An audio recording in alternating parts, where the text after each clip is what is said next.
Baja 1000 specialist Mark Miller couldn't quite get to the top of the dune, but there was a reason.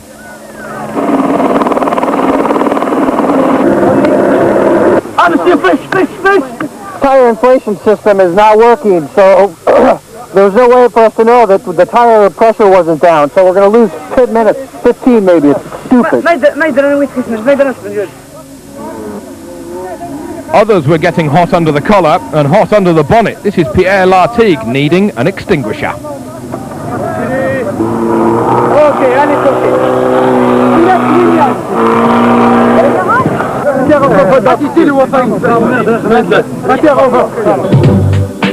Stage 6 from Ouarzazate down to Tantan, another monstrous stage.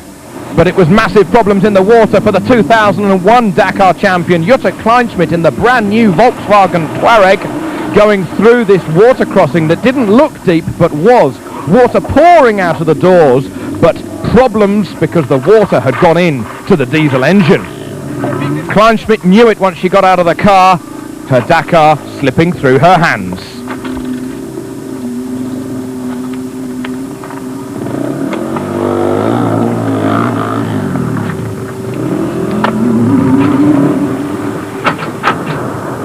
I think we get water in the engine, so we have to see, but it looks like, you know. Vatanen was next up. The water was just too deep. He came to a grinding halt, and turning over the engine without the plugs in, there was rather a fundamental problem. He soon, though, jumps over to another Nissan teammate to say that he's okay, and for him to continue. Vatanen lost nearly 3 hours, Kleinschmidt over 10. De Villiers and McRae had trouble with the bolts holding the rear wing on.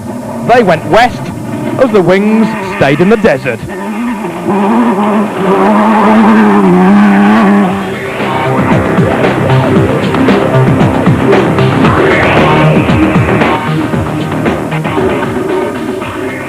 Frenchman Stefan Pellehansel punctured. He lost a little time changing the tyre, but he also lost the lead. But at least it was only to his teammate, Hiroshi Mashioka. Luc Alphond was 5th and just behind his teammate, Damavius. Miki Biasion with the Mitsubishi had a bigger problem.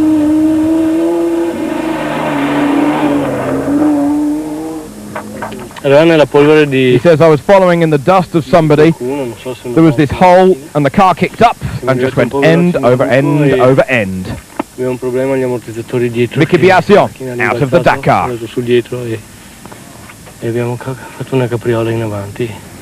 Hungarian Laszlo Palik rolled it 5 times. It was a biggie.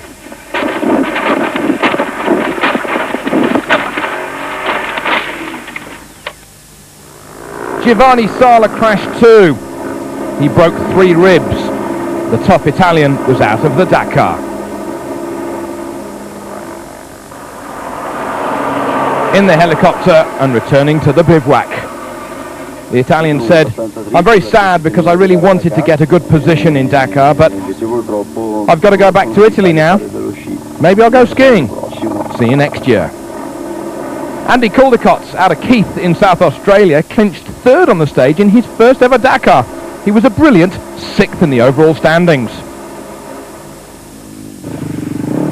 But Spaniard Isidre Esteve Puyol continued to lead the bikes. Nani Roma, his teammate, leapt up to 2nd overall, just 2 minutes back.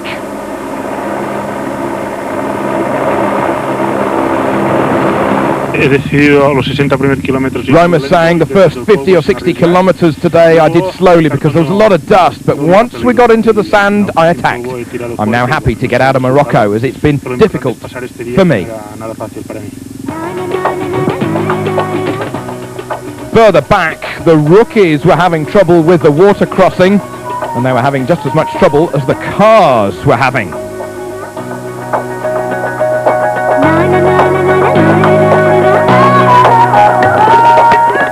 Just imagine trying to navigate a near 200 kilogram motorcycle through the conditions.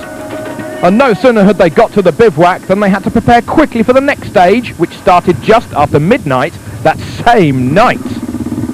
It was going to be a long night's ride.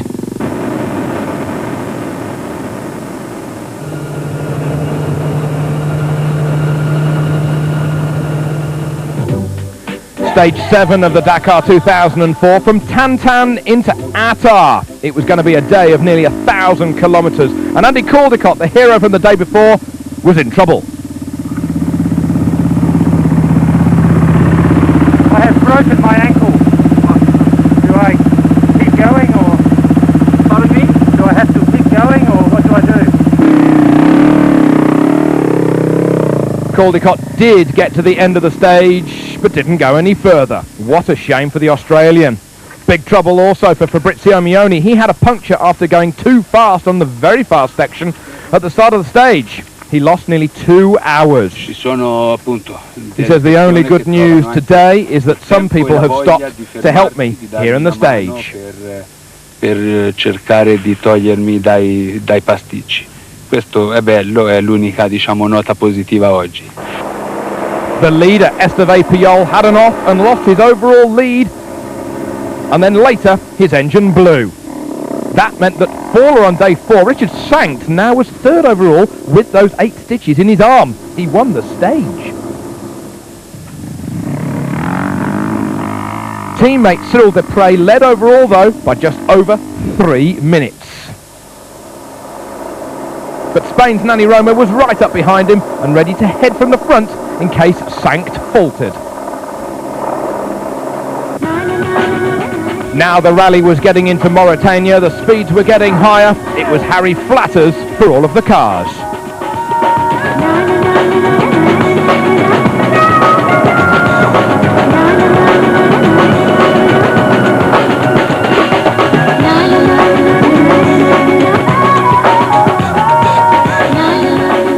South Africa's Hanil de Villiers ran into problems. The wheel studs had worked themselves loose, whilst Colin McRae got stuck on the very last dune of the day. He lost 20 minutes. Maybe he could have won the stage without digging in the heat.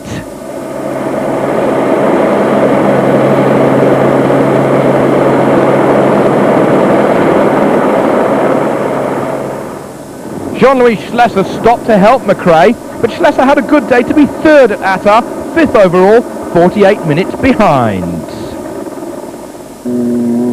Hiroshi Mashioka just drove as only he knew how, flat out. He extended his overall lead to nearly 12 minutes, but that's not much in Dakar parlance.